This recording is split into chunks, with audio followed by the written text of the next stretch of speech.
और इस बीच बड़ी खबर मिल रही है अल फलाह यूनिवर्सिटी को लेकर। ये बड़ी खबर है, ओखला पहुंची है दिल्ली क्राइम ब्रांच। ओखला में ही यूनिवर्सिटी का दफ्तर है। आपको बता दें कि इससे पहले फरीदाबाद क्राइम ब्रांच भी इस दफ्तर पहुंची थी।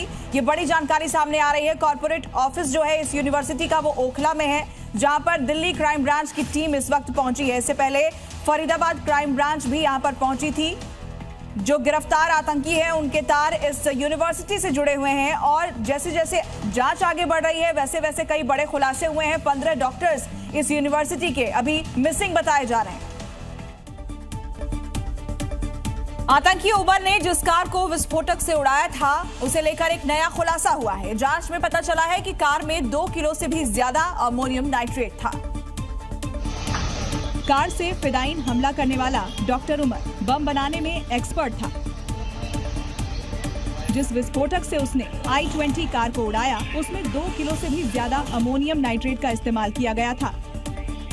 ये खुलासा I-20 कार के मलबे की जांच के बाद हुआ है। फॉरेंसिक टीम को अभी तक मिले 52 से ज्यादा एक्सप्लोसिव से जुड़े सैंपल से पता चला कि आतंकी डॉक्टर उमर ने अमोनियम नाइट्रेट में पेट्रोलियम ऑयल और डेटोनेटिंग मटेरियल से विस्फोटक तैयार किया होगा, क्योंकि फॉरेंसिक टीम को मौके से पतले तार भी मिले हैं। बता दें कि डेटोनेटिंग मटेरियल माइनिंग में इस्तेमाल होता है। सूत्रों के मुताबिक फॉरेंसिक जांच में ये भी खुलासा हुआ है। ऐसा एक्सप्लोसिव तैयार करने के लिए महज 5 से 10 मिनट काफी है। अब सवाल है कि लाल किले की पार्किंग में ये काम उमर ने अकेले किया था। 10 नवंबर को सफेद रंग की I-20 कार में हुए ब्लास्ट ने दिल्ली को दहला दिया था। अब इस कार को लेकर एक नया खुलासा हुआ है।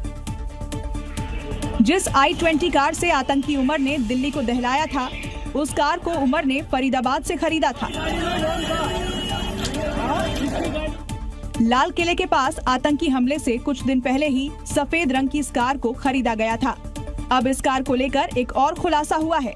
दरअसल OLX के जरिए रॉयल कार जोन से इस कार को खरीदने को लेकर संपर्क किया गया था और यहीं से 2 लाख रुपए में I-20 कार का सौदा किया गया था।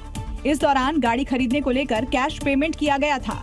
इस कार को 29 अक्टूबर को खरीदा गया था।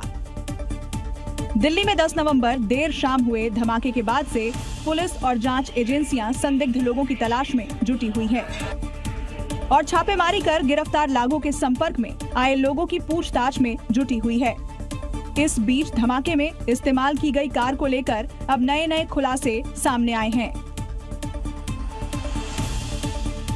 दिल्ली ब्लास्ट केस की जांच में खुलासा हुआ है कि पाकिस्तान समेत कई देशों में एक नेटवर्क बनाया गया था जिसके संपर्क में यूपी में काम करने वाले कश्मीरी मूल के कई डॉक्टर थे।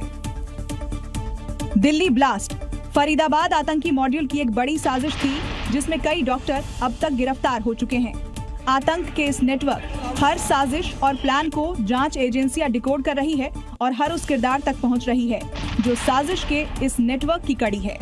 जांच में खुलासा हुआ है कि डॉक्टर शाहीन के संपर्क में कश्मीरी मूल के कई डॉक्टर और छात्र थे। यूपी में काम करने वाले कश्मीरी मूल के करीब 200 डॉक्टर और मेडिकल स्टूडेंट जांच एजेंसियों की रडार पर हैं। सूत्रों के मुताबिक डॉक्टर शाहीन लगातार यूपी में काम करने वाले 30 से 40 डॉक्टर के संपर्क में थी। पूछताछ के लिए ATS की एक टीम दिल्ली है, दूसरी श्रीनगर जाने की तैयारी में है। दिल्ली ब्लास्ट केस में डॉक्टर मुजम्मिल की पूरी कुंडली खंगाली जा रही है। पता लगाया जा रहा है कि वो किन किन डॉक्टर से बात करता था। ऐसे में उसकी लिस्ट में शामिल अल फलाह यूनिवर्सिटी के 15 डॉक्टर गायब हैं। Doctor Muzammil Faridabad terror module का ऐसा किरदार जो बहुत बड़ी साजिश का सूत्रधार है, जिसकी निशानदेही पर भारी मात्रा में विस्फोटक बरामद किया गया था। अब जांच एजेंसी डॉक्टर मुजम्मिल की पूरी कुंडली खंगाल रही है। जांच एजेंसी पता लगा रही है कि मुजम्मिल किन किन डॉक्टरों के संपर्क में था। मुजम्मिल के फोन से मिले इनपुट्स के आधार पर जांच एजेंसियों ने अल फलाह यूनिवर्सिटी के उन 15 डॉक्टरों की लिस्ट बनाई है जो मुजम्मिल से फोन पर बात किया करते थे। कॉल डिटेल्स के आधार पर पुलिस ने जब इन 15 डॉक्टरों से संपर्क करने की कोशिश की तो उनका फोन बंद आया। जब उनसे पूछताछ के लिए अल फलाह यूनिवर्सिटी पहुंची तो ये सभी 15 डॉक्टर गायब थे।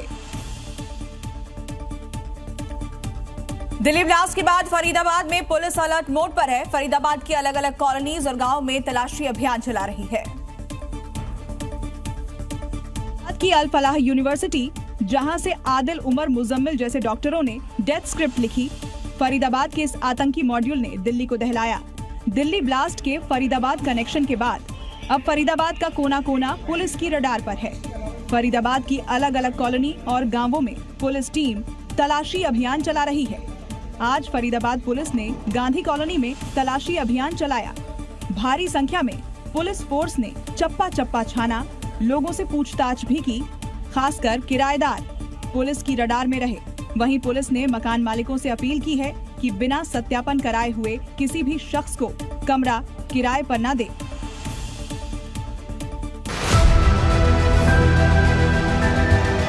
There has been a lot of debate.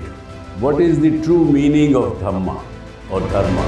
आत्मा और परमात्मा के बीच सनातन सेवा का संबंध कायम रहेगा, इसी को कहते हैं सनातन धर्म। Whenever you believe in something, your belief system that works and then the nature helps. Things may change in my life, but this relation will never change and no power can hinder. Why God fear? क्या हम fear की वजह से परमात्मा से प्यार करें कि नहीं तो वो दंड दे देगा हमको?